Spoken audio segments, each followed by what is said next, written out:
libre ami si vous voulez rapprocher un petit peu. Quoi? Rapprocher une table.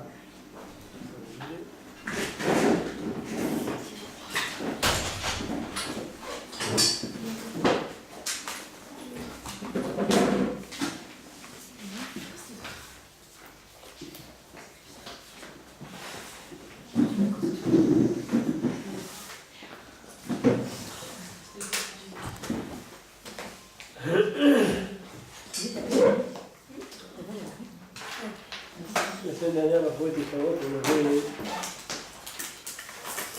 parlé. On avait fini le Chod Shul avec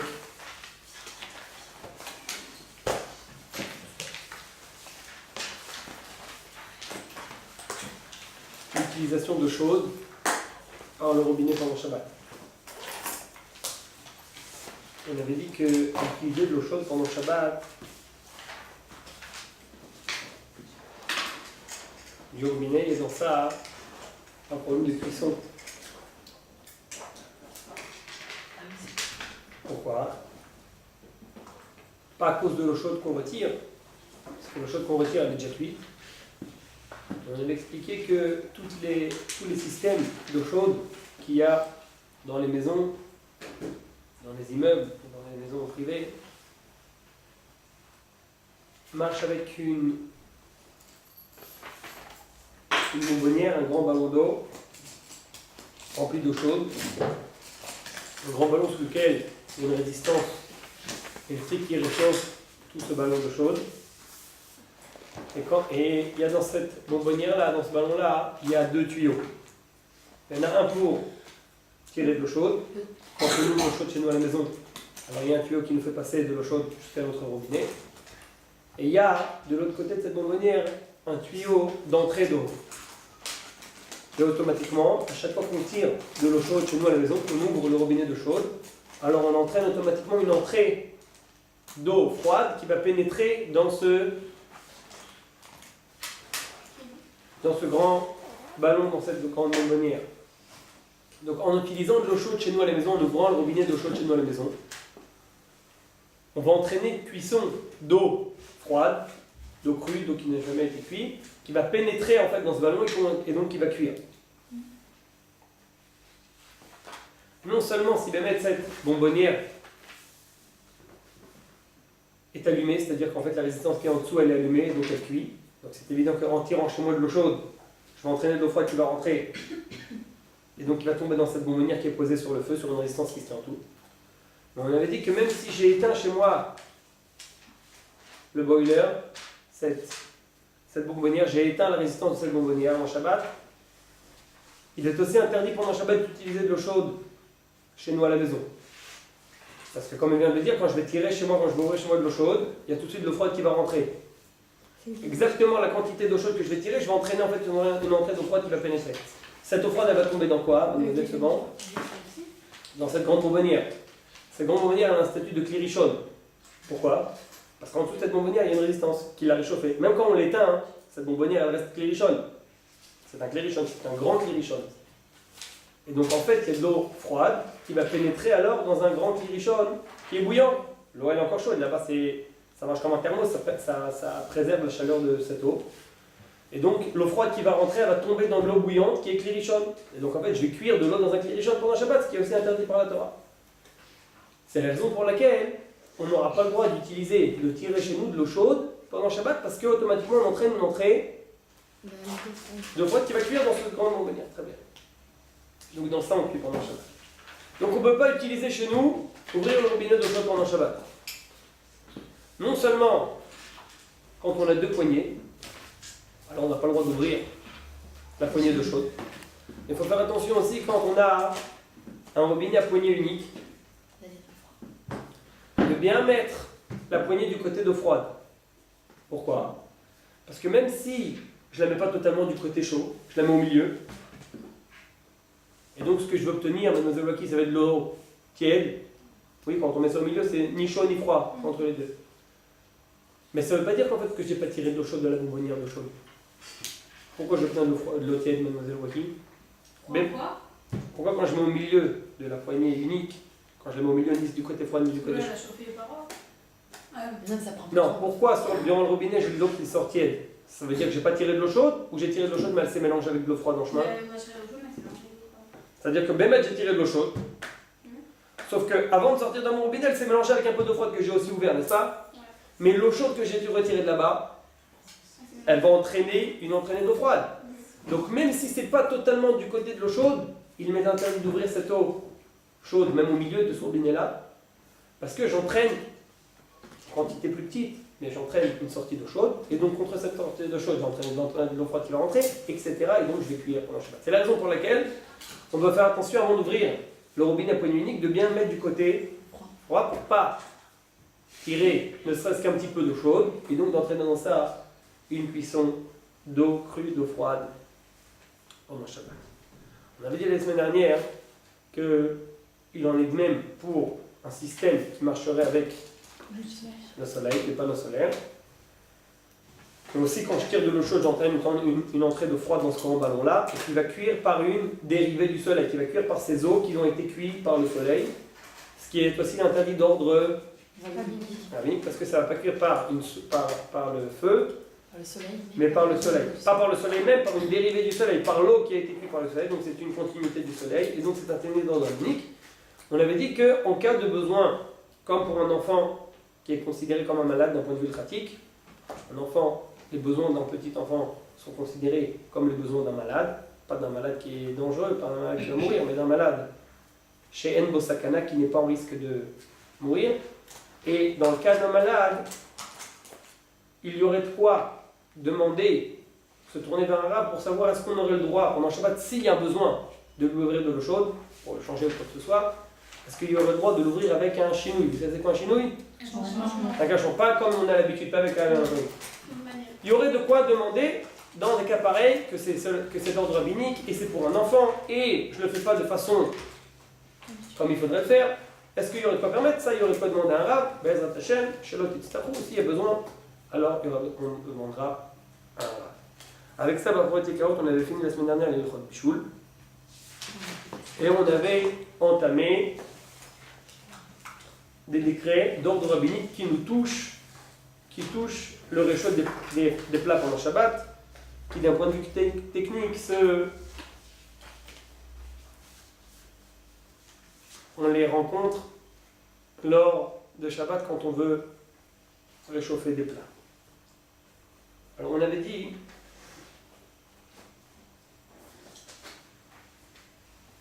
bien entendu d'abord que tout ce qui est ordre rabbinique, tous les décrets qui sont d'ordre rabbinique, ils veulent forcément dire qu'à la base, c'était permis par la Torah. C'est-à-dire que c'était des choses qui étaient permises par la Torah, qui n'avaient pas d'interdiction de les faire. Mais la Torah c'était permis. Nos sages ont vu le besoin de décréter, de faire des décrets, de faire des barrières, et donc d'interdire même des choses qui jusqu'à aujourd'hui étaient permises par la Torah, qui étaient permises par la Torah. Nos sages en ont fait des décrets. Le premier décret qu'on avait parlé la semaine dernière, c'était le décret de Sheia. Sheia, ça voulait dire, ça veut dire maintenir à chaud, mijoter des plats. Nos sages nous ont décrété de ne pas laisser nos plats à réchauffer, se maintenir à chaud au courant du Shabbat sur une source de chaleur courante, ordinaire, celle qu'on a l'habitude d'avoir en semaine. Nos sages nous ont interdit de laisser nos plats à mijoter, les maintenir à chaud sur une source de chaleur courante.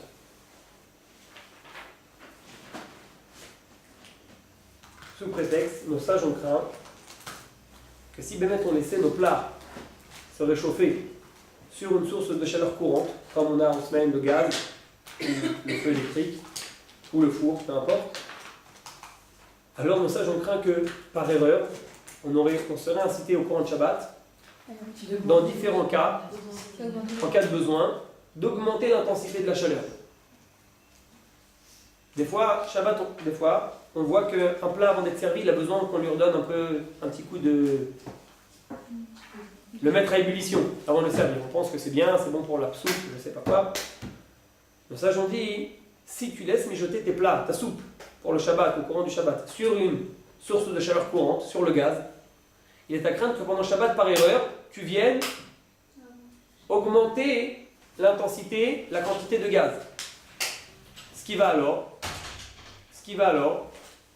en cela, transgresser. Mademoiselle Calvin, s'il y a une place au deuxième rang, c'est encore mieux. Merci. Ce qui va alors, si j'augmente, ou au premier rang, comme vous voulez, si alors j'augmente la quantité de gaz, on va transgresser dans ça une interdiction interdite par la Torah de Shabbat qui s'appelle Melechet. Voilà, comment mademoiselle Marélie. Melechet Mav'ir. Mav'ir, c'est pas Bichoul. Mav'ir, c'est combustionner, brûler.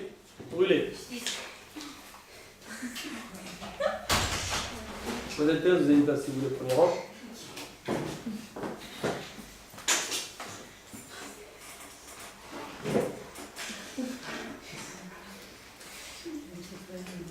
Ce qui est une interdiction interdite par la Torah, Melechet Mav'ir.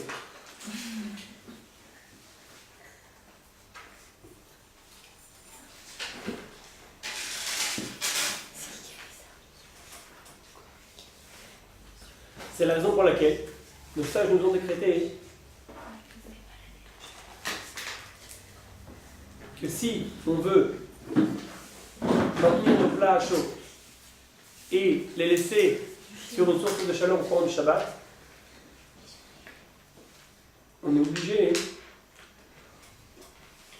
d'avoir un feu, une source de chaleur différente de celle qu'on a en semaine. C'est la raison pour laquelle, dans toutes les maisons d'Israël, quand on met nos plats à chaud pour le Shabbat, quand on veut les maintenir à chaud pour le Shabbat, on a chez nous à la maison ou une plaque de Shabbat ou un blair. Un blair, c'est ce qu'on a dit la semaine dernière, c'est une plaque de fer qu'on pose sur le feu, qui va, de par son intermédiaire, quelque peu diminuer l'intensité du feu, et va faire aussi guise de signe, de rappel qu'aujourd'hui c'est Shabbat, et donc on ne va pas venir inciter à augmenter par erreur, par réflexe, par habitude, l'intensité du gaz pendant le Shabbat. Donc nos sages nous ont demandé d'avoir une source de chaleur recouverte, comme j'ai dit, comme la plaque de Shabbat ou comme le blair. Et alors, ça devient permis, on aura le droit donc maintenant de laisser nos plats mijoter à chaud au courant du Shabbat. Comme je viens de dire, ou parce que ça va faire guise de rappel, ou parce qu'en mettant une plaque de fer sur le feu, j'aurais quelque peu diminué l'intensité de la chaleur. Et après que j'aurais diminué l'intensité de la chaleur, nos sages n'ont déjà plus craint qu'au courant du Shabbat, je vais venir augmenter à nouveau l'intensité du feu, puisque la preuve est que tu l'as diminué avant Shabbat, donc en fait tu as dévoilé que ton intention n'était pas de vouloir venir par erreur pendant Shabbat augmenter, puisque la preuve est que tu l'as diminué avant Shabbat. Bekitsu, le premier décret d'ordre rabbinique, c'est d'avoir chez nous à la maison une plaque de Shabbat ou un blair pour mettre nos plats à réchauffer au courant du Shabbat. On avait dit que si on arrivait dans un endroit dans lequel il n'y a pas de plaque de Shabbat, bien sûr que dès le début du mariage, on a une plaque de Shabbat à la maison, un blair, mais si on est parti en vacances en Martinique et que là-bas il n'y a pas de plaque de Shabbat, et qu'on n'a pas réussi parce qu'il n'y a pas de voisins juifs et il n'y a pas de betrabat, etc., c'est pas très courant, mais quand même, si on n'a pas réussi à se procurer une plaque de Shabbat et on veut quand même laisser nos plats chauds au courant du Shabbat, on ne va pas manger froid. Alors on avait dit qu'il y a deux possibilités. Si on est ashkénazi, il y a une possibilité a priori, c'est de prendre du papier, prendre du scotch et de venir sur les boutons et d'écrire dessus Shabbat. Ça va nous faire guise de rappel. Et donc pendant Shabbat, si on va venir augmenter avec les boutons, on va dire ah, c'est Shabbat, ça suffit pour les ashkénazim, ce rappel suffit. Le problème c'est que c'est seulement pour les ashkénazim, pour les sfaradim, c'est pas beaucoup.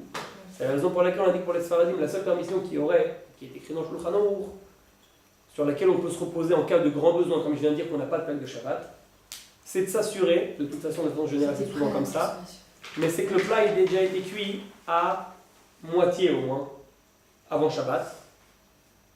Ce qui le fait qu'alors il est déjà apte à la consommation en cas de besoin, en cas de force majeure. Si ça aurait été la guerre ou quoi que ce soit, on l'aurait mangé comme ça le plat.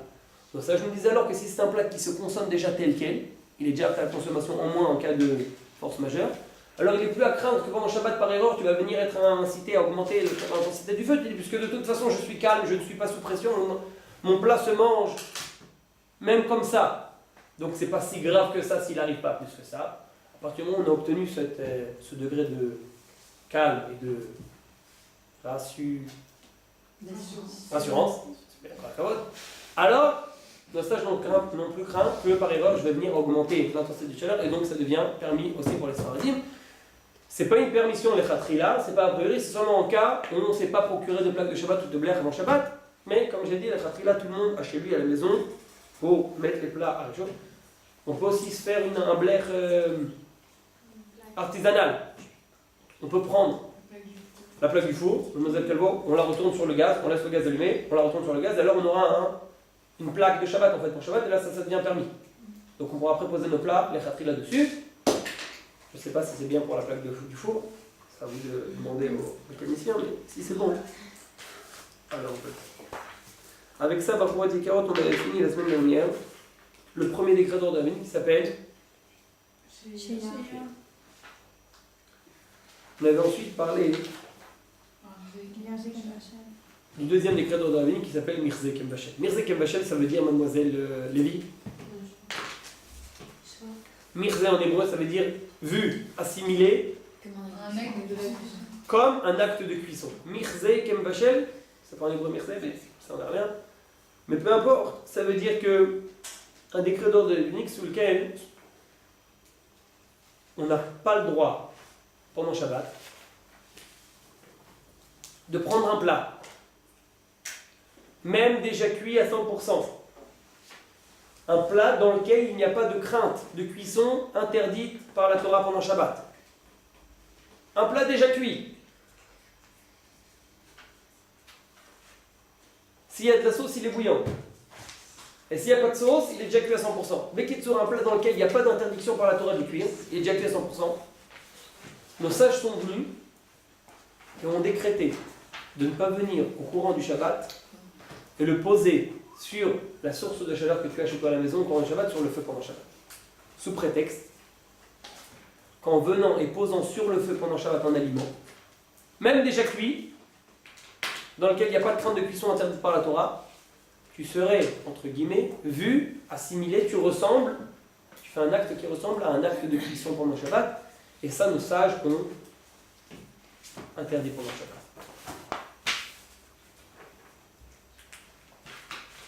Ok, alors comment est-ce qu'on a le droit de réchauffer des plats pendant Shabbat, Moselle Brami? Est-ce que ça veut dire qu'on n'a pas le droit de réchauffer des plats pendant Shabbat? Ça veut dire ou ça veut pas dire? Ça veut pas dire. Ça veut dire qu'en fait on a quand même le droit de réchauffer des plats pendant Shabbat. Avec les 6 conditions. On avait dit que pour les Sfaradim, il y en a 3. Donc on avait dit que pour les Sfaradim, il y en a 3. Et pour les Ashkenazim, il y en a encore 2. Il y en a 5. On avait dit que pour les Sfaradim, les 3 conditions pour pouvoir réchauffer un plat pendant Shabbat. La première, c'est qu'au moins on ait une source de chaleur recouverte. C'est exactement la même condition qu'il nous faut pour le premier décret d'ordre rabbinique. C'est-à-dire qu'en fait, qu'on n'ait pas chez nous à la maison un gaz ordinaire ou un gaz électrique ordinaire, elle n'a pas une source de cuisson dévoilée et ordinaire, commune. Et là, il faudrait, la normale, et là, il faudrait qu'on ait une source de chaleur recouverte, une plaque de Shabbat ou un blech. Ça, c'est la première condition pour pouvoir réchauffer des plats pendant Shabbat. La deuxième condition, mademoiselle Dahan. Pas posé par terre. Ça, c'est la troisième. La deuxième, c'est que. Ça a déjà été sur le feu. C'est que c'est pas la première fois au courant du Shabbat que je vais le poser sur le feu. Il faut que ce plat, à l'entrée du Shabbat, il était déjà sur le feu. Donc en fait, si on vient résumer ça en un mot, c'est-à-dire qu'en fait, on a seulement le droit de remettre un plat qui se tenait sur le feu. On n'a pas le droit de le mettre pour la première fois. On aura seulement le droit de remettre sur le feu un plat au courant du Shabbat, de le mettre pour la première fois au courant du Shabbat sur le feu, c'est interdit d'ordre rabbinique. C'est la raison pour laquelle, selon cette deuxième condition, mademoiselle Haddad, c'est que si j'avais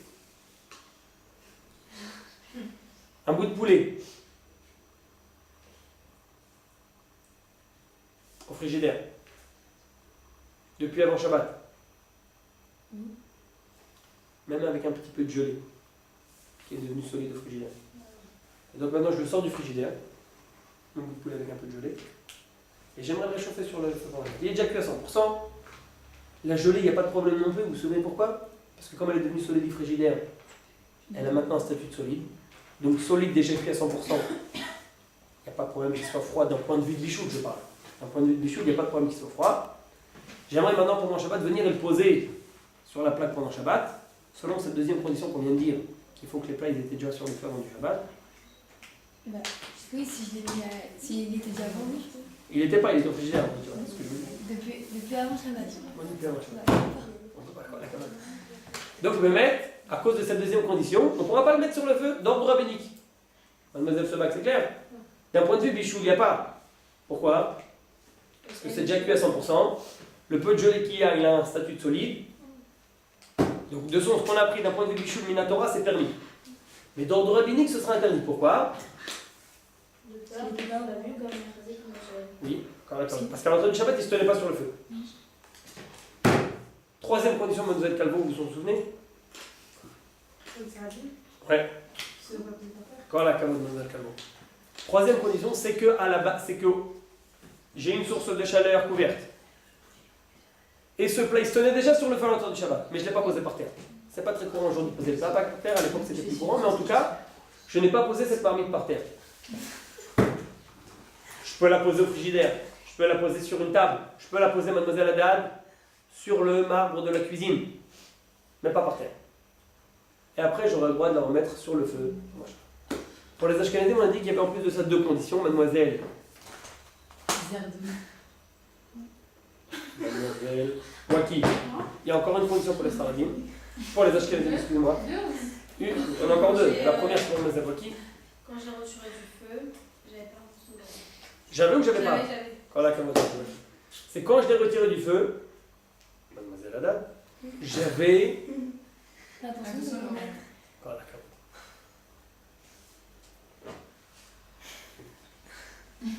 Mademoiselle Lelouch.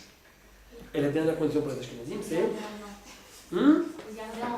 c'est d'avoir au moins contact avec une de nos mains tout au long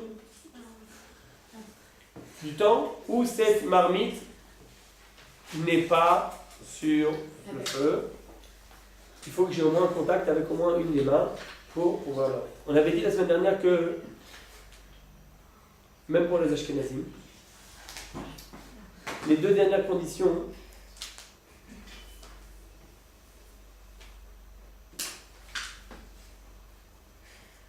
sont a priori. Et si je n'ai pas rempli une des deux dernières conditions, je pourrais quand même le remettre a posteriori sur le feu pendant Shabbat. Seulement si je n'ai pas rempli les deux dernières conditions ensemble, ou l'une des trois premières, alors je ne pourrai pas le remettre sur le feu. Les deux dernières conditions pour les Ashkenazim sont seulement a priori et non a posteriori. Et donc si quand je l'ai retiré, je n'avais pas l'intention, mais je n'ai pas lâché contact, ou que j'ai lâché contact, mais quand je l'ai sorti, j'avais oui l'intention, ça suffit pour les Ashkenazim, a posteriori pour le remettre sur le feu. Il n'y aura pas besoin d'interdire de le remettre sur le feu, on pourra le remettre sur le feu. Mais s'il manque une des trois premières conditions, alors aussi bien pour les Sfaradim que pour les Ashkenazim, on ne pourra pas le remettre sur le feu. On avait dit la semaine dernière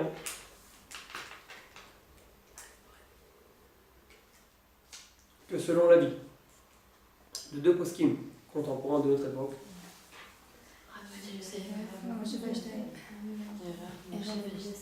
le décret, ce dernier décret, ce décret d'ordre rabbinique, Mirzek Vachel, ne touche pas, selon leur avis, la plaque de Shabbat. En effet, selon leur avis, la plaque de Shabbat ne rentre pas dans ce décret pour la simple et bonne raison qu'on ne peut pas assimiler quelqu'un qui vient poser sur une plaque de Shabbat un plat, déjà cuit bien entendu, comme quelqu'un qui cuit pendant Shabbat, parce qu'il n'est pas d'habitude, d'usure, de cuire avec une plaque de Shabbat. En semaine, personne ne cuit avec une plaque de Shabbat. Elle a été inventée seulement pour le Shabbat. Et c'est seulement fait pour réchauffer des plats. On ne va pas cuire avec ça un steak, ça ne va pas cuire. On va leur attendre 8 jours. C'est la raison pour laquelle, selon leur avis, la plaque de Shabbat n'est pas touchée par ce dernier décret. C'est-à-dire qu'en fait, selon leur avis, on n'aura pas besoin de respecter les 3 conditions pour les Sfaradim, les 5 pour les Ashkenazim. Ce décret ne la touche pas. Donc selon leur avis, j'aurai le droit de sortir du frigidaire, par exemple, un plat de riz déjà cuit à 100%, quand bien même qu'il ne se tenait pas sur le feu à l'entrée du Shabbat, j'aurai le droit de venir et de poser à même la plaque. À même la plaque. Il est évident que selon leur avis, c'est seulement d'abord dans la plaque de Shabbat qui permettent ça, et pas celui qui a chez lui à la maison le blair, mademoiselle Adage. Celui qui chez lui à la maison, il n'a pas une plaque de Shabbat. Il a seulement la plaque en fer sur le feu. Même selon leur avis, il n'aura pas le droit de sortir du frigidaire et le mettre. Pour la première fois. Même selon l'avis des rabbins qui permettent de ne pas tenir compte des 3 conditions d'ordre rabbinique. C'est seulement sur la plaque qui permet. Mais si c'est sur le blair, alors aussi il nécessite les 3 conditions. Et encore un point qu'il faut faire très attention, c'est qu'il est évident que selon leur avis, on ne parle pas que dans le plat que vous allez mettre, il y a un problème de cuisson interdit par la Torah. Ça, personne ne peut permettre ce qui est interdit dans la Torah et personne ne peut dire que la plaque de Shabbat elle ne cuit pas, c'est pas une résistance. Ça c'est évident que selon leur avis, ce qu'on permet c'est seulement les 3 conditions d'ordre rabbinique. Mais il est évident qu'on ne parle pas d'un aliment dans lequel il y a une crainte de cuisson, qui sera cuit, ou qu'il y ait des liquides qui ont refroidi, etc. Ça c'est interdit par la Torah, ça il est évident pour tous que la plaque de Shabbat peut les cuire pendant Shabbat. Si je pose un élément cru sur la plaque de Shabbat, c'est sûr que ça va le cuire. Ce qui permet, c'est seulement les 3 conditions. Le décret d'ordre rabbinique de Mirzek et Machel, ça ils disent que dans la plaque de Shabbat, il n'y a pas. C'est clair? C'est la raison pour laquelle, on avait déjà résumé la semaine dernière, ça je veux juste que vous fassiez attention. C'est que si pendant Shabbat, on a dormi la nuit, et au courant de la nuit, il y a eu une d'électricité. Le problème, c'est que la coupure, elle était à 3h du matin, et à 7h du matin, quand on s'est réveillé, on a constaté qu'il y a une coupure d'électricité, donc il n'y a pas de lumière dans la maison, et la plaque, elle s'est éteinte. Je prends la marmite et je vais taper chez les voisins à 7h du matin, ils sont déjà réveillés. Est-ce que j'ai le droit de la poser sur la plaque des voisins? Oui ou non, mademoiselle? C'est cuit. C'est déjà cuit, mais je répète, mademoiselle Lévy, faites attention, la coupure d'électricité, elle est à 3h du matin, il est maintenant 7h du matin. Donc vous avez une dave sur la plaque, et ça fait 4 heures qu'elle a été éteinte. Bah oui, mais on a le droit, ça a déjà été cuit. Ça a déjà été cuit, mais il y a beaucoup de soupe dans votre, il y a beaucoup de sauce dans votre rami. Dans votre dave.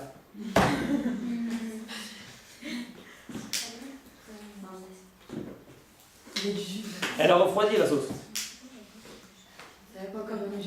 Elle a déjà cuit. Non, c'est pas refroidi. Elle a déjà cuit, mais elle a refroidi. Depuis 4 heures, quand elle s'est plus posée sur le feu, ça refroidit, n'est-ce pas, Mme Lévy? Est-ce que je peux aller chez les voisins et la poser chez les voisins, oui ou non? Bah, ça va refaire cuire comme ça, on fait ça Comme la capote. Et ça, c'est interdit selon tous les avis. Même si chez les voisins, il y a une plaque de Shabbat. Et même si chez moi à la maison, j'ai l'habitude comme le Rav Ovadia. Pourquoi? Parce que personne ne permet de cuire pendant Shabbat. Et à partir du moment où ça refroidit, c'est considéré comme cru, comme problème de cuisson pendant Shabbat. Et ça, le problème de cuisson interdit par la Torah, personne ne le permet pendant Shabbat. Donc il faut faire très attention. Même si, chez nous à la maison, on a la coutume comme le Rav Ovadia. Et chez nous à la maison, on a la coutume de mettre du pain à même la plaque pendant Shabbat. De mettre du riz déjà cuit à 100% à même la plaque pendant Shabbat. Si c'est un plat dans lequel il y a une crainte de cuisson, il est interdit. Plus que ça, avant de vous donner la parole, mais ça t'intéresse. Si chez moi à la maison, une demi-heure après que Shabbat il est rentré, il y a eu la coupure d'électricité. C'est encore bouillant, et je vais aller chez les voisins. Mais dans ma famine, mademoiselle Calvo, le blé il n'est pas cuit à 100%. Comme ça vous faites ma famine? Peu importe. En tout cas, il y a des gens chez qui le blé il n'est pas cuit encore dedans. Ils le mettent comme ça dans un sachet, il n'est pas cuit. Ils vont maintenant chez les voisins, ils tapent à la porte. Ils veulent poser la khamine chez eux. Alors la voisine elle leur dit mais vous n'allez pas poser à même la plaque. Elle se dit si, moi je fais comme le Rav Ovadia, on peut même poser à même la plaque pendant Shabbat. Elle lui dit mais tu l'as posée par terre. Elle dit oui mais le Rav Ovadia dit qu'il n'y a pas besoin de 3 conditions d'ordre rabbinique quand c'est une plaque, donc je peux la poser chez toi. Tu es sûr, même quand tu as tapé à la porte, tu l'as posée par terre, tu as le droit. Elle dit oui, je suis rabbinite. Elle va la poser. Je dis mais attendez, dans ma khamine il y a du blé qui n'est pas encore cuit à 100%. Mais c'est comme ça peut faire bouillir le blé. Exactement, mademoiselle Elie. Donc ça c'est interdit minatora. Et ça personne ne peut le permettre, selon tous les avis. Oui, mademoiselle Pérez. Et si, vous avez dit tout à l'heure, la plaque s'est éteinte à 3 heures, mais que ça s'est rallumé à 4 heures. Non, si vous ne touchez pas, on ne parle pas. Il n'y a pas d'interdiction que l'électricité elle se remette en marche et qu'elle cuise votre khamine. L'interdiction c'est que nous on n'a pas le droit de poser un plat cru sur une source de chaleur. C'est comme la lumière. Votre lumière elle s'éteint pendant Shabbat avec la minuterie, elle se remet allumée. On a le droit de tirer profit de cette lumière. Je sais pas nous. Quand la capote, c'est la même chose avec le... Ok.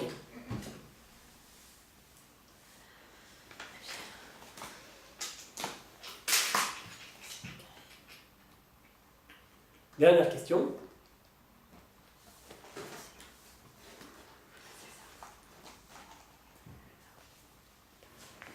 En allant chez les voisins, bon c'est pas une question, c'est évident, mais c'est juste pour résumer, mademoiselle Marélie, en allant chez les voisins, pour taper à la porte, j'ai posé le plat par terre parce que je ne pouvais pas taper avec les pieds ni avec les dents.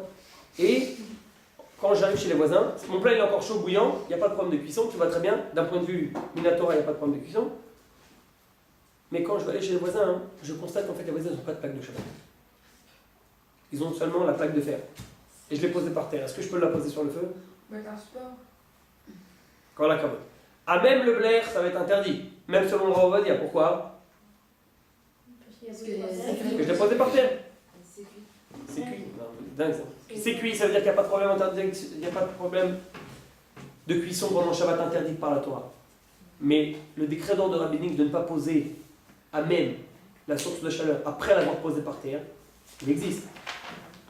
Selon on va dire c'est permis seulement si mon voisin il a une plaque. Si je le pose sur une plaque, c'est la plaque qui n'est pas touchée par le décret d'ordre rabbinique. Un blaire, la plaque de fer, si c'est pas la vraie plaque de Shabbat, alors c'est interdit. Donc je ne pourrais pas le poser chez moi. Alors, selon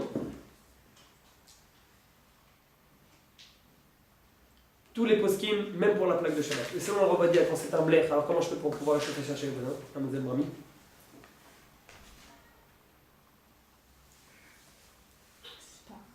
Il y a une difficile.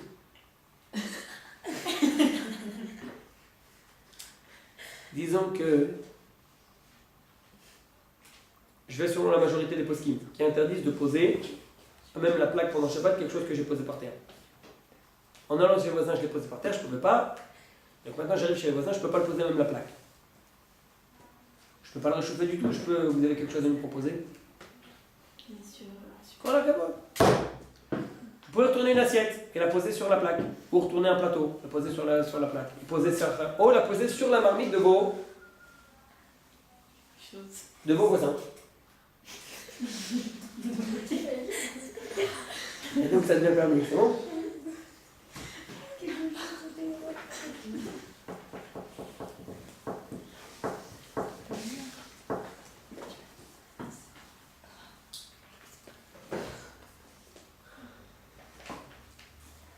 On avait dit la semaine dernière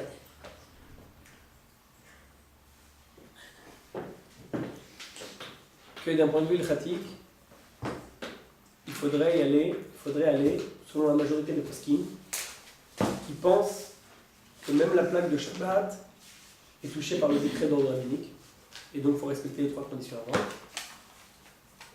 Mais les familles chez qui la coutume est de se conduire selon l'avis du Rav Ovadia, ou chez les Ashkenazim, si le Rav c'est le Rav Moshe Feinstein, donc chez les Sfaradim, il y a des Sfaradim qui peuvent aller sur le Rav Moshe Feinstein, c'est pas cache. En tout cas, celui-ci, que chez lui à la maison on se conduit selon l'avis d'un de ces 2 poskim-là, alors bien sûr qu'ils peuvent continuer selon le Ravi et ne pas avoir besoin de prendre en considération les 3 conditions d'ordre rabbinique. Mais sinon, si notre mari ou notre papa il ne va pas forcément selon le Rav Ovadia, selon le Rav Moshe Feinstein, alors il faudra aller selon la majorité des poskim, et donc ne pas poser pendant Shabbat à même la plaque des aliments qui ne se tenaient pas à l'entrée du Shabbat sur cette plaque-là. Donc si on voudrait chauffer du pain ou du riz, il faudrait ou les mettre sur une marmite qui se tient sur la plaque, ou sur une assiette retournée, ou sur un plateau retourné, et pas avec la plaque.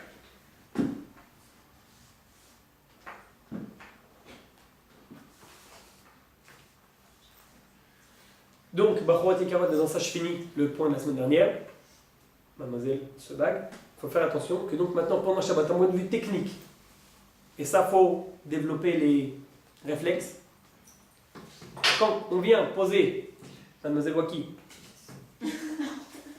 Mademoiselle Waki, quand on vient pendant Shabbat poser un plat sur le feu pendant Shabbat, il faut faire attention à prendre deux paramètres essentiels avant de le poser sur le feu pendant Shabbat. Qui sont avant de poser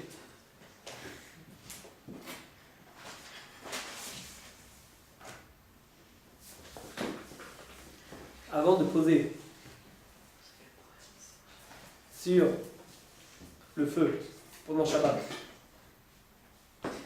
un plat, il faut prendre en considération deux points. D'abord qu'il n'y ait pas comme ça de problème de cuisson. Donc il faut qu'il soit déjà cuit à 100%, pas partiellement, à 100%. Et s'il y a des liquides, il faut qu'il soit encore bouillant. Et à part ça, il faut prendre les décrets d'ordre rabbinique en considération, de savoir est-ce que c'est la première fois que je vais poser au courant de Shabbat sur le feu ou pas. Est-ce que je l'ai posé par terre, etc. etc. Dans ça, on a fini le deuxième décret qu'on a parlé la semaine dernière. On passe maintenant au troisième décret. Le troisième décret d'ordre rabbinique qui s'appelle Atmana. Atmana était même nunhe. Le dernier décret d'ordre rabbinique.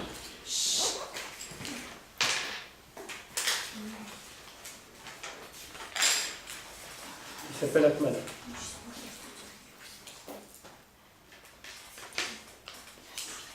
Atmana, littéralement en français, ça veut dire envelopper, recouvrir, on a même dit camoufler.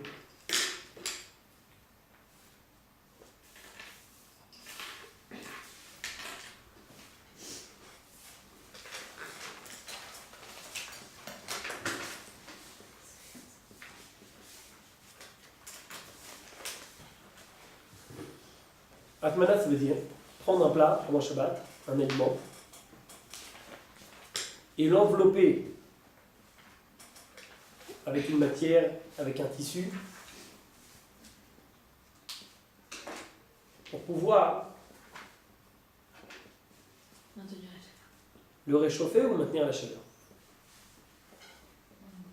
À nouveau, c'est une interdiction d'ordre rabbinique, c'est-à-dire que Minatora n'avait pas d'interdiction à faire ça.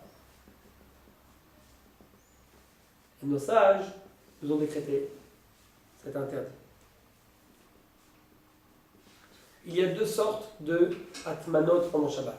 Il y a deux sortes de façons de pouvoir envelopper des plats, des aliments.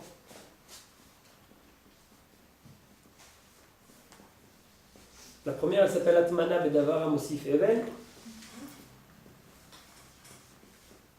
Atmana avec quelque chose, avec une matière qui aurait la capacité d'augmenter l'intensité de la chaleur. Ça s'appelle Atmana Bedavar, avec quelque chose. Hamosif Hevel, qui rajoute. Hevel, c'est de la chaleur. Hevel, Hevet Lamed. C'est quoi un ével? Hamosif, c'est-à-dire qui rajoute. Ça c'est Atmana Bedavar Mosif Hevel, c'est-à-dire qu'en fait, je prends mon plat et je l'enfouis dans une matière, dans une chose qui aurait la capacité de croître, d'augmenter l'intensité de la chaleur qu'il y a dans mon plat. Je vous donne un exemple tout bête, c'est pas très courant aujourd'hui, mais c'est juste pour que vous compreniez de quoi je parle. La Gemara dit qu'à l'époque, il était d'usure de prendre un plat, une marmite de khamine bouillante, de faire un trou dans du sable, dans un bac à sable, et de l'enfouir dans ce sable-là. Le sable aurait pour capacité de multiplier la chaleur qu'il reçoit de cette marmite. C'est-à-dire que la marmite était bouillante, le sable aurait pour capacité de recevoir cette chaleur, de la multiplier et de la ramener vers ce plat, et donc d'augmenter dans ça l'intensité de la chaleur. Ça s'appelle Atmana, Bedavar, Hamosif, Hevel, qui rajoute de la chaleur.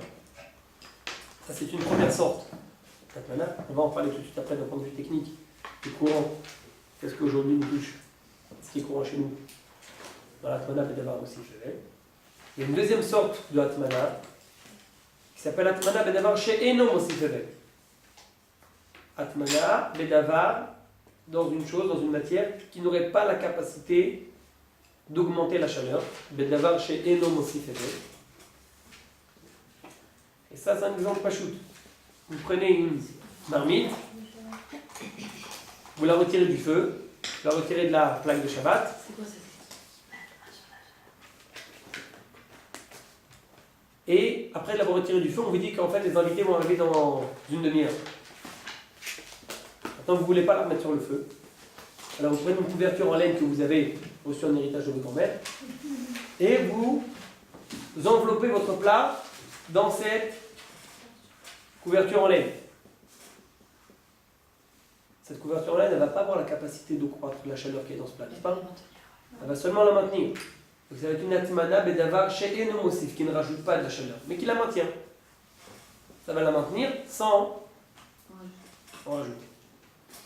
Donc ça va s'appeler Atmana Bedavar chez Enomosif.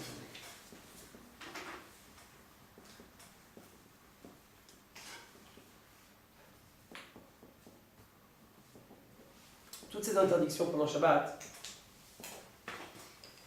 avant toute cette interdiction, quelle est la différence entre Atmana Bedavar Amosif Hevel ou Bedavar chez Enomosif Hevel? Qu'est-ce que ça nous change? Est-ce que ça rajoute ou est-ce que ça maintient ces mots? La différence est simple.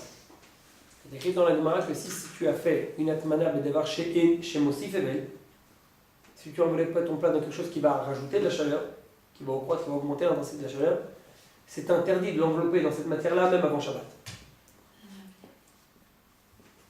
Mais si c'est une Atmana Bedavar chez Eno Mosif qui ne rajoute pas, c'est permis avant Shabbat et c'est interdit seulement pendant Shabbat.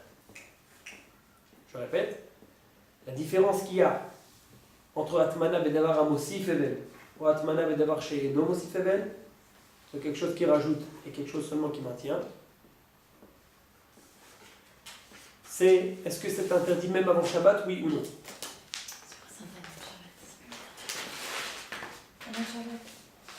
Si j'insère mon plat, ma marmite, je l'enveloppe dans quelque chose qui aura la capacité d'augmenter la chaleur de ce plat, c'est interdit même quand tu le fais avant Shabbat. Quand Shabbat va rentrer, tu auras un interdit de le laisser tel quel dans cette matière qui a capacité d'augmenter la chaleur de ton plat.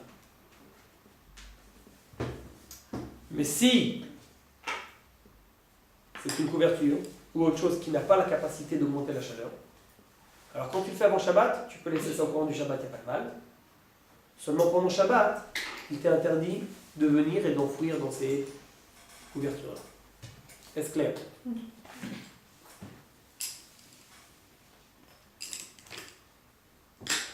Mademoiselle Marie, c'est clair? La différence entre les deux, c'est clair? Mademoiselle Lévy? Oui?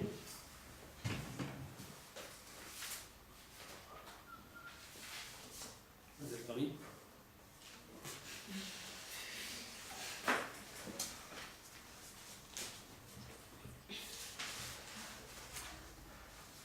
Et dernière, c'était Mademoiselle Da. C'est clair maintenant? Il y a encore une question? Ok. La différence c'est, est-ce que j'ai le droit de le faire avant Shabbat ou pas? Pendant Shabbat, les deux sont interdites. La seule question c'est, est-ce qu'avant Shabbat tu peux le faire? Et laisser comme ça tout au courant du Shabbat. Donc si tu l'as enveloppé, tu l'as inséré dans quelque chose qui rajoute de la chaleur, tu ne peux pas, dès que Shabbat y rentre, il faut le retirer. Si c'est dans quelque chose qui ne rajoute pas, si tu l'as fait avant Shabbat, tu peux le laisser, pendant Shabbat, tu ne peux pas le faire. Donc ce que je vous ai dit tout à l'heure, c'est que si notre papa il nous a dit que les invités vont arriver à 11h, et vous, je ne sais pas, pour une raison ou pour une autre, vous ne voulez pas le laisser sur la plaque, ça allait griller, donc vous l'avez retiré de la plaque. Et après on vous dit, bon bah ils sont pas arrivés matin, ils vont revenir dans une demi-heure. Alors vous, qu'est-ce que vous en pensez? Et on le remettre sur la plaque, ça va griller, je ne veux pas. Je vais prendre la belle couverture en laine, et je vais l'entourer, ça c'est interdit. Parce que ça vous le faites Shabbat matin, c'est pendant Shabbat. C'est vrai que c'est une atmana dans quelque chose qui ne rajoute pas, seulement qui maintient. Mais c'est permis seulement si tu l'avais fait avant Shabbat. Pendant Shabbat, on ne peut pas le faire. C'est clair? Vous avez le c'est clair? Avant de rentrer dans les détails, je veux juste un point général, c'est que toutes les atmanot qu'on parle maintenant, c'est seulement quand je les enveloppe, je les insère dans une matière, dans une couverture, quoi que ce soit, dans l'intention de maintenir ou d'augmenter la chaleur. Mais si je les enveloppe, si j'enveloppe un aliment dans du papier aluminium pour ne pas le salir, il n'y a pas d'interdiction. Oui? Si, je ne sais pas, vous avez un bout de poulet, vous l'enveloppez de papier aluminium de tous les côtés, alors il n'y a pas d'interdiction. Si vous ne le faites pas pour qu'il y ait la chaleur. Ça, si vous voulez envelopper de papier aluminium juste pour ne pas le salir, c'est vrai qu'il va se trouver enveloppé.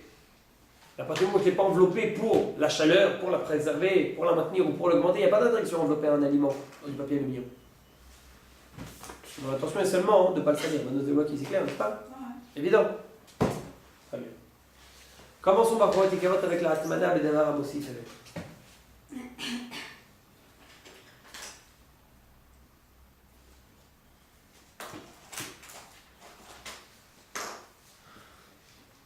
Comme on vient de le dire, l'Atmana Bedavar Amosif Even, envelopper un plat, une marmite dans quelque chose qui aurait la capacité d'augmenter la chaleur, il est interdit de le faire même avant Shabbat. Je ne peux pas rentrer dans Shabbat avec un aliment enveloppé dans une matière qui aurait la capacité d'augmenter. Aujourd'hui, c'est presque pas courant. On n'utilise plus de matière. Ah, je ne vous ai pas dit la raison, excusez-moi. Pourquoi on n'a pas le droit d'envelopper nos plats? C'est grave que ça, mais plus pour la connaissance. Pourquoi on n'a pas le droit d'envelopper nos plats dans quelque chose qui aurait la capacité de rajouter de la chaleur, comme dans le sable que j'ai dit tout à l'heure? Atmana Bedavar aussi fait. Pourquoi c'est interdit? Parce que ça, je me dis que si on te permet d'envelopper, d'insérer tes plats dans du sable, dans quelque chose qui a la capacité d'augmenter la chaleur, tu vas être incité à venir l'envelopper dans des braises ardentes. À l'époque, ils avaient des bacs de braises ardentes. Il était d'usure, de coutume, de prendre des plats et les insérer à l'intérieur des braises ardentes. Et alors, il était enveloppé des braises ardentes. Donc ça, je me dis, si on te permet dans du sable qui a la capacité d'augmenter, et tu vas venir le faire dans les braises, qui elles aussi ont la capacité d'augmenter, et si tu vas te trouver vis-à-vis de braises pendant Shabbat, tu risques de venir les attiser, et donc à nouveau de transgresser le Melechet Mavir. C'est juste pour la connaissance. Ça va pas nous changer beaucoup d'un point de vue. En tout cas, Atmana Bedavar Mosifel, c'est interdit. Revenons à ce que je disais tout de suite, tout à l'heure, c'est que la Atmana Bedavar Mosifel, aujourd'hui, c'est pas très courant. Il n'y a plus de matière. On n'a pas l'habitude, la coutume d'utiliser des matières, d'envelopper, d'insérer nos plats, d'enfouir nos plats dans des matières qui augmentent quand il y a de la chaleur. L'unique cas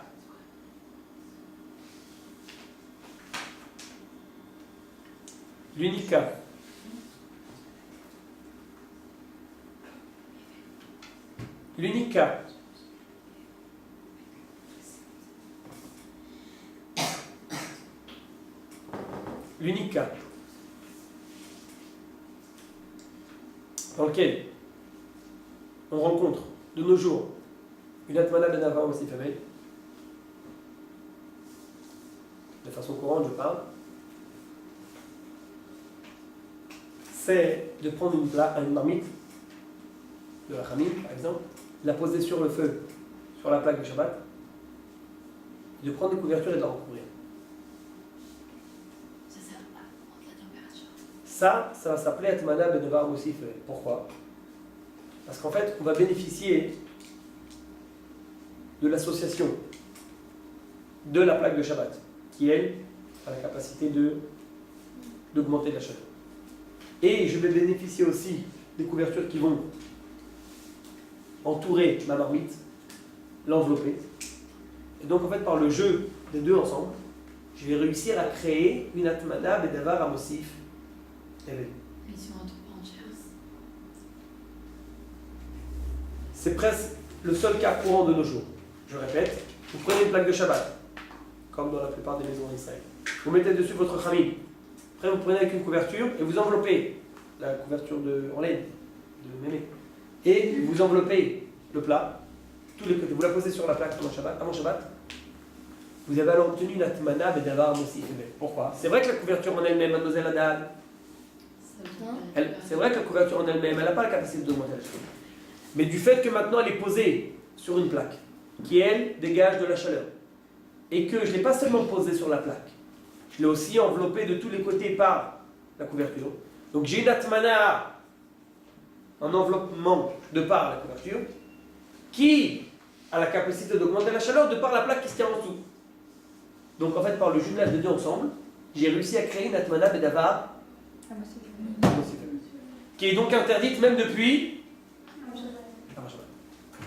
Donc quelqu'un, faites attention à ce que je vais dire maintenant, c'était déjà la question de l'Évêque, mais je vais dire ça. Quelqu'un qui prendrait une plaque de Shabbat, qui poserait dessus une marmite de Khamil, et qu'il aurait une couverture, ou qu'il aurait cousu, exactement selon les mesures de sa marmite, il lui aurait fait comme un manche. Il la pose exactement sur toute sa marmite et il la recouvre de tous les côtés. Il la pose sur la plaque avant Shabbat. Il faut la retirer avant Shabbat. Parce qu'alors, il aurait une atmana bedavar amosif qui est interdit même avant Shabbat. Je vous explique c'est clair. C'est vrai que les couvertures en elles-mêmes, elles ne rajoutent pas. Mais de part, avec la plaque qui est en bas, j'ai réussi à avoir une atmana bedavar amosif. Et donc ça, c'est interdit. Alors comment est-ce que Mademoiselle Calvo, chez vous à la maison, il y a une couverture sur la khamim? Alors Mademoiselle Calvo nous demande alors comment est-ce que maman elle a une couverture sur la khamim avant Shabbat? La réponse est simple. C'est qu'il faut faire attention de ne pas la couvrir totalement, comme Mademoiselle Dame. L'interdit que je viens de dire, il est vrai seulement si je recouvre ma marmite de tous les côtés, à 100%. Alors, de par les couvertures dessus et la plaque en bas, c'est une atmana bedavar amosif qui est interdite en Shabbat.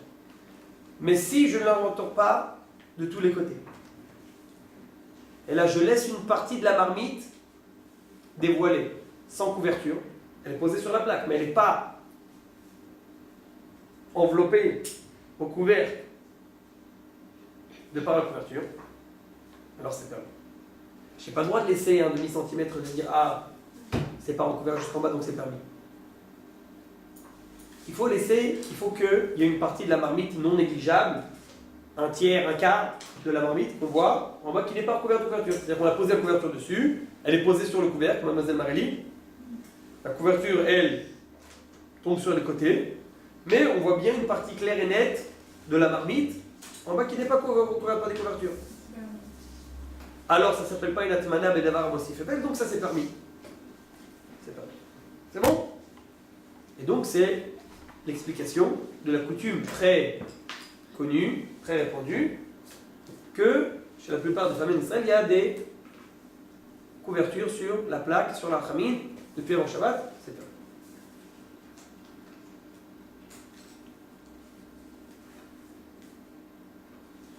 Est-ce que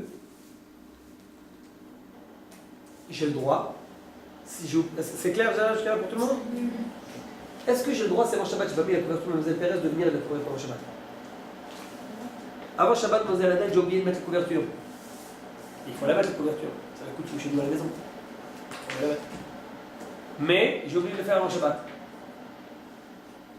Alors je viens pendant Shabbat et je la mets, bien entendu pas totalement, parce que totalement même avant Shabbat c'est interdit.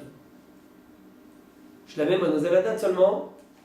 Sur une partie. Partiellement, je laisse un tiers, un quart dévoilé. Est-ce que je peux venir pendant Shabbat le faire ou pas? Bah oui, non. Mais non. Mademoiselle Perez nous dit oui. Mademoiselle Haddad, elle a dit non. Vous n'avez pas répondu. Mademoiselle, c'est bon? Non. Alors, c'est une marquette Sfaradim Ashkenazim. Et je vais tout de suite vous expliquer de quoi ça dépend. Selon les Sfaradim, c'est interdit. Selon les Ashkenazim, c'est permis. C'est pas recouvert entièrement. Je parle de pas recouvert entièrement. Je parle exactement du même cas qu'on fait avant Shabbat, de le faire pendant Shabbat. Alors il y a eu le problème. Il est le problème. La divergence, la raison de cette divergence de poskim, c'est-à-dire dans le poskim, dépend de quelle est la logique de la permission quand c'est pas recouvert totalement. Pourquoi quand c'est pas recouvert totalement, c'est permis?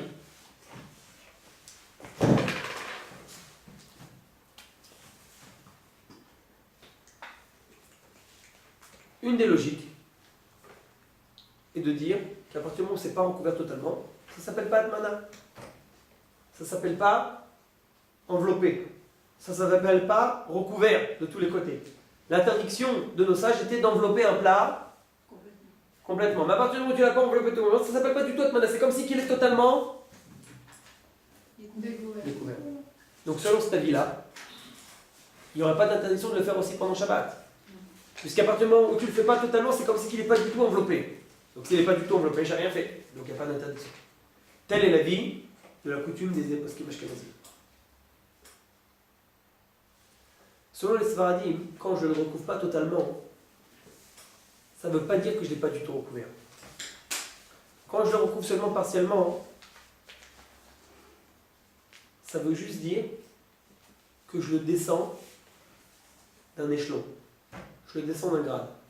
Au lieu de s'appeler Atmana Bedavar Amosif Evel, maintenant que je ne l'ai pas recouvert totalement, il s'appelle Atmana Bedavar chez Eno Mosif Evel. Selon les poskim Sfaradim, quand je ne le recouvre pas totalement, tu ne peux pas considérer ça comme pas du tout recouvert. C'est faux, c'est recouvert. Pas totalement, c'est vrai, mais c'est recouvert. C'est enveloppé.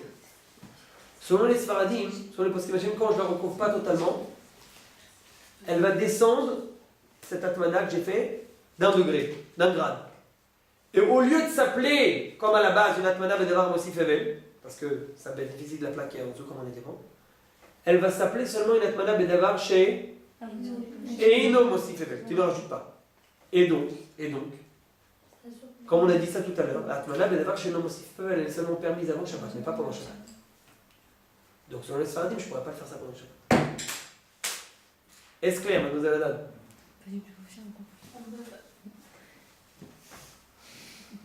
On a demandé à ce qu'on a le droit de faire ça pendant Shabbat.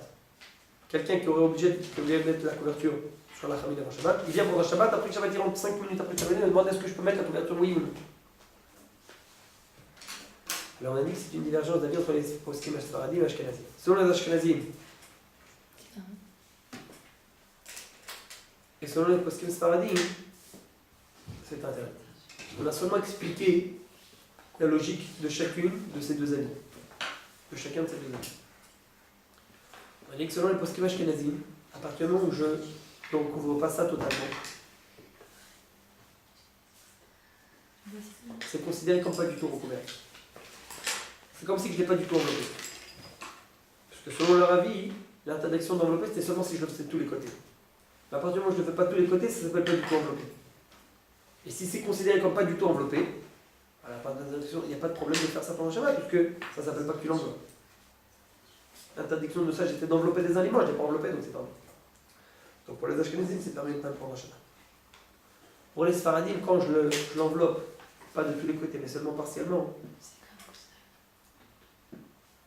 c'est pas considéré comme si je ne l'ai pas du tout enveloppé. Mais c'est considéré comme si je l'ai enveloppé dans quelque chose qui n'est pas Mosif Evel. Il descend d'un degré dans sa gravité. Au début, comme j'utilisais la plaque et j'ai mis sur ça des couvertures, si je l'avais enveloppé de tous les côtés, ça aurait été considéré comme quelque chose qui Mosif Evel, n'est-ce pas? On l'a dit tout à l'heure. Maintenant que je ne l'ai pas fait de tous les côtés, il s'appelle Atmana Bedavar chez Eno Mosif Evel. Si je l'avais fait de tous les côtés, ça serait appelé une Atmana Bedavar Mosif Evel. Maintenant que je ne l'ai pas fait de tous les côtés, ça s'appelle Atmana Bedavar chez Eno Mosif Evel. Mais on a dit qu'une Atmana Bedavar chez Eno Mosif Evel pendant Shabbat, elle est interdite à être faite aussi. Donc maintenant pour les Sfaradim, si je ne l'ai pas fait pendant Shabbat, je ne peux pas le faire pendant Shabbat. Parce que même si tu ne le fais pas entièrement, ça va s'appeler une Atmana Bedavar chez Eno Mosif.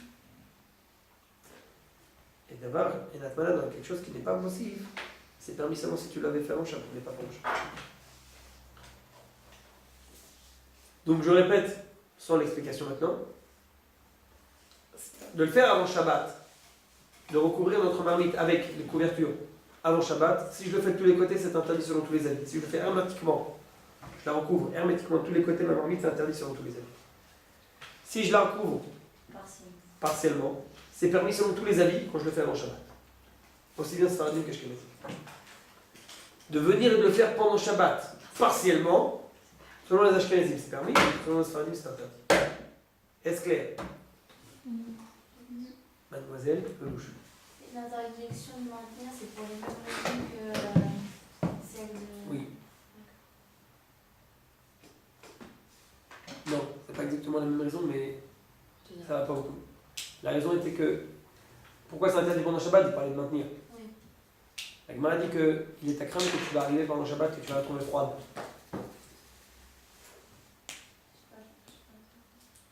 Le plat que tu veux envelopper avec tes couvertures pendant Shabbat, c'est parce qu'il est à la base un peu chaud, n'est-ce pas? Donc tu veux préserver sa chaleur. Pour ça, je me dis que si on te permet de l'envelopper pendant Shabbat, il est à craindre qu'une fois tu vas arriver et tu vas le trouver froid totalement. Alors tu vas dire, mais ça sert à rien de l'envelopper avec des couvertures, il est déjà froid. Alors la personne serait incitée par erreur à le poser d'abord quelques minutes sur le feu pour qu'il reprenne un peu de chaleur et après l'envelopper. Sur la plaque, t'as le droit? Sur la plaque, mais si c'est dedans il est liquide, c'est interdit par la Torah de le cuire. Alors, on enlève les liquides avant. Hein? On enlève les liquides avant, mais c'est bourré. Peu importe si il est liquide d'abord, on craint qu'il va le laisser avec les liquides, mais si c'est une soupe, qu'est-ce qu'il va enlever? Ah non, mais il connaît. Il connaît, vous avez raison. Maintenant ça, je crains qu'il oublie. C'est clair? Donc c'est interdit.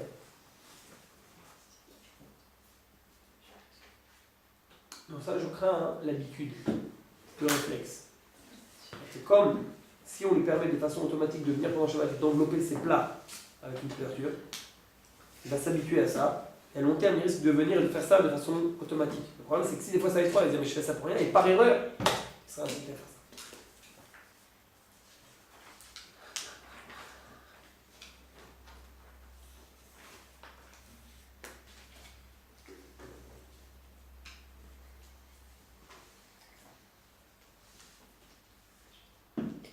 Il en est même parfois été carotte et ça c'est bien plus courant.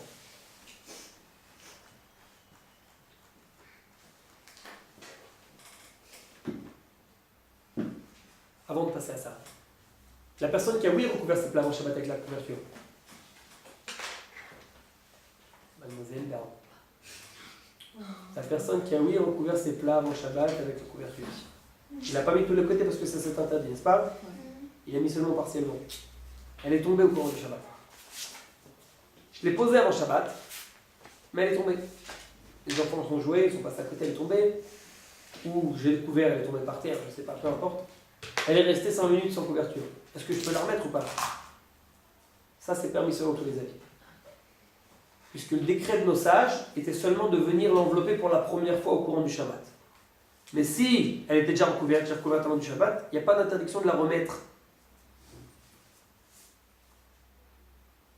Donc ce que j'ai dit tout à l'heure, que pour les Sfaradim c'est interdit pendant Shabbat de venir et de recouvrir ma famine si je ne l'ai pas recouverte avant Shabbat, je parlais seulement parce que je ne l'ai pas recouvert avant Shabbat. Mais si je l'ai couvert avant Shabbat, bien entendu partiellement, et qu'elle est tombée au cours du Shabbat, je peux la remettre partiellement, il n'y a pas de problème. Ce que j'ai dit que pour les Sfaradim c'est interdit partiellement pendant Shabbat, c'est seulement si je viens la recouvrir pour la première fois pendant Shabbat.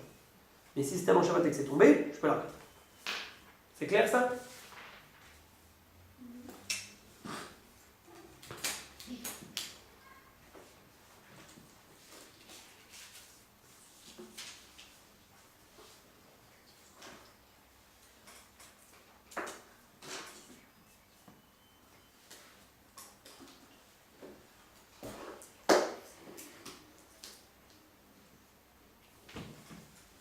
Est-ce clair?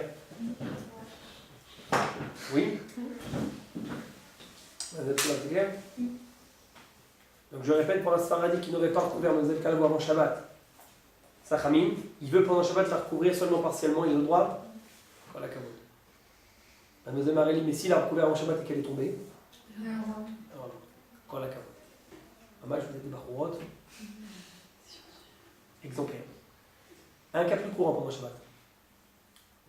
Souvent il est de Mademoiselle Daron.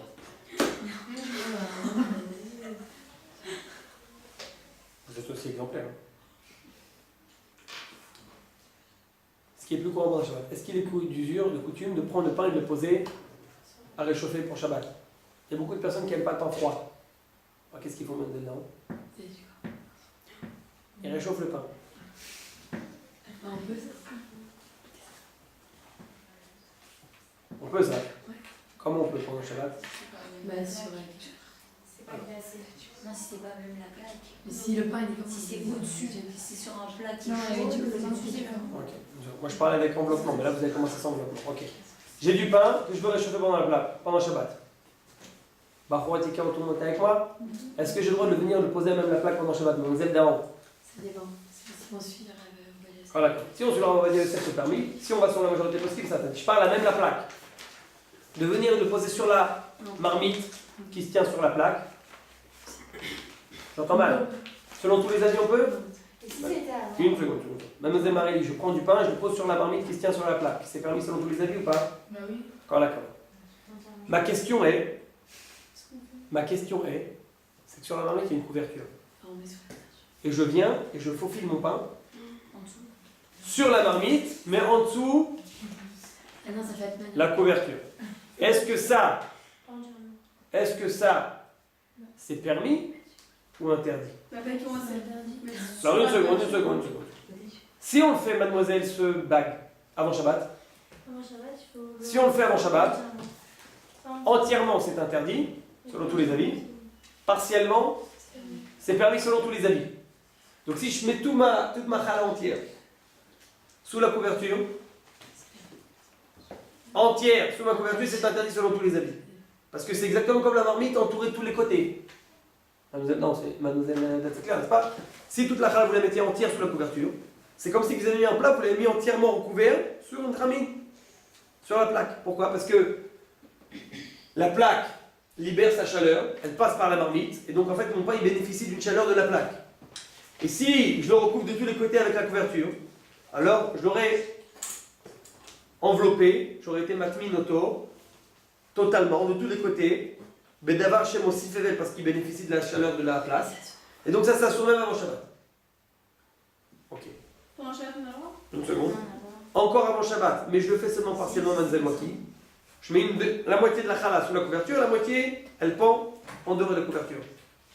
Avant Shabbat, qu'est-ce que vous en pensez? C'est exactement comme la marmite. On a le droit, partiellement avant Shabbat, on a le droit. Ah, on a le droit, Shabbat. Avant Shabbat, mademoiselle Haddad, avant Shabbat partiellement, selon tous les avis? Voilà, Kavod. Donc du pain, c'est pas très cool de le réchauffer avant Shabbat, je crois. Mais si on le réchauffe avant Shabbat, de le mettre entièrement sous la couverture, c'est interdit. Partiellement, c'est permis selon tous les avis. Exactement comme la marmite, c'est exactement la même chose. De venir pendant Shabbat, et ça c'est plus courant, mademoiselle Solan, et de réchauffer le pain pendant Shabbat. Je vous écoute. De prendre une challah pendant Shabbat et de le réchauffer sous les couvertures qui recouvrent la chamine pendant Shabbat. Ça dépend si c'est entièrement couvert ou en partie couvert. Pour les ashkenazim, vous avez raison. Si je le mets entièrement, c'est interdit. Mais c'est. Et si je le mets partiellement, c'est permis. Mais selon le sfardim, ça ne change pas parce que pendant Shabbat. Ah, si, on a le droit. Mais non. Pendant Shabbat, ça va, on est là. Selon les sfaradim, Ça va. même partiellement, ça va être interdit. Pourquoi? Parce qu'on a expliqué que selon les sfaradim, quand je recouvre partiellement, c'est pas considéré que je ne couvre pas du tout. C'est considéré comme Atmana Bedavar She'enom Osif. Ça descend seulement 1 degré. Et Atmana Bedavar She'enom Osif, pendant Shabbat, c'est interdit. Donc, la condition est que pendant ce Sfaradi, je ne pourrais pas les insérer sous les couvertures. Donc pour le réchauffer, j'aurai ou la plaque selon ceux qui se conduisent selon son on va dire, et selon la majorité des possibles, j'aurai le droit de le mettre sur la marmite, mais pas sous la couverture. Il faudra retirer la couverture et mettre mon pain sur, ou sur retourner une assiette. C'est clair ça? Pour tout le monde. Vous êtes remis? Si le pain était là avant Shabbat. C'est quoi?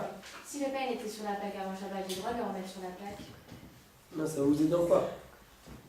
Là, j'ai pas besoin de le mettre sur. Vous parlez de l'envelopper ou vous parlez seulement de le remettre? Il était posé. Non, ma question c'est est-ce qu'il est posé sur la plaque Oui. ou il est enveloppé par des couvertures? Non, il n'est pas enveloppé par des. Alors c'est pas quelque chose avec Atmana, c'est pas quelque chose qu'on parle de. C'est vrai d'abord ou pas? Oui, non, mais c'est parce que. Le troisième décret il commence seulement à partir du moment où j'enveloppe. Au début, vous avez. Une seconde. Le troisième décret il commence seulement à partir du moment où j'enveloppe, n'est-ce pas? Oui? Donc s'il n'est pas enveloppé, ça ne touche pas le troisième décret. C'est vrai? Donc la question que vous me posez maintenant, elle touche le deuxième décret. Parce que, voilà.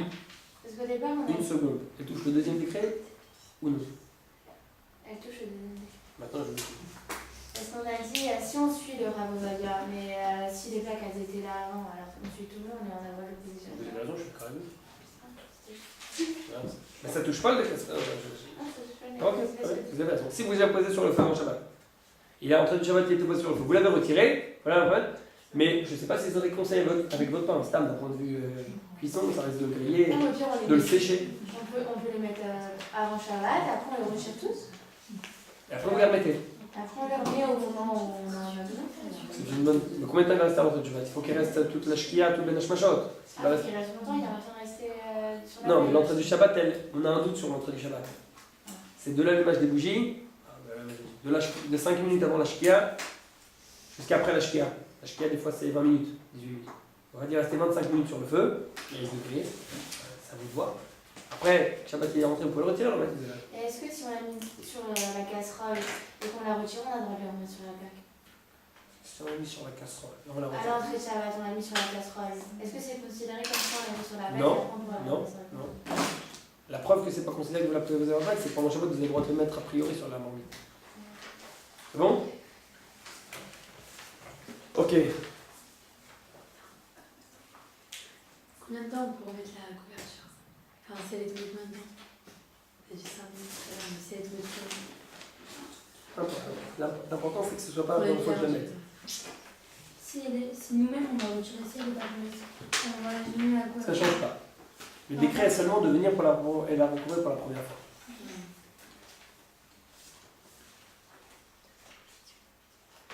La Gemara dit même plus que ça. Vous avez même le droit de changer de couverture. Ou d'en rajouter une deuxième. Vous aviez au début une couverture en tissu, maintenant vous en mettez une en laine, ça aussi permet. Ou au début il y en avait une, maintenant vous en mettez deux, ça aussi permet. Le décret d'ordre rabbinique était seulement si à la base c'était pas recouvert et vous venez le recouvrir pour la première fois pendant le Shabbat. Mais si c'était recouvert, il n'y a pas d'interdiction ni de la changer, ni de la remettre, ni de la changer avec une autre. Maintenant il faut faire très très très attention. Et ça c'est évident parce qu'on en a déjà parlé plusieurs fois. C'est que tout ce que je viens de dire, on a le droit de remettre la plaque, la couverture, après qu'elle soit tombée. C'est après que je me suis assuré que les plaques qui sont sur la plaque sont déjà cuites à 100%. Parce que sinon, c'est pas un problème de Hatmana qu'on a, c'est interdit par la Torah de cuisson. Ça, on en a déjà parlé à l'époque, que c'est évident. Ça, tout ce qu'on vient de dire, que si tu l'as déjà recouvert, il n'y a pas de problème ni de la remettre, ni de la changer avec une autre, ni d'en mettre une deuxième. C'est seulement si je sais que ce que je recouvre, c'est déjà cuit à 100%. Mais si ce que je recouvre, c'est pas cuit à 100%, alors même remettre la même, j'ai pas le droit. Parce qu'à partir du moment où elle est descendue, quand elle est tombée, le processus de cuisson a été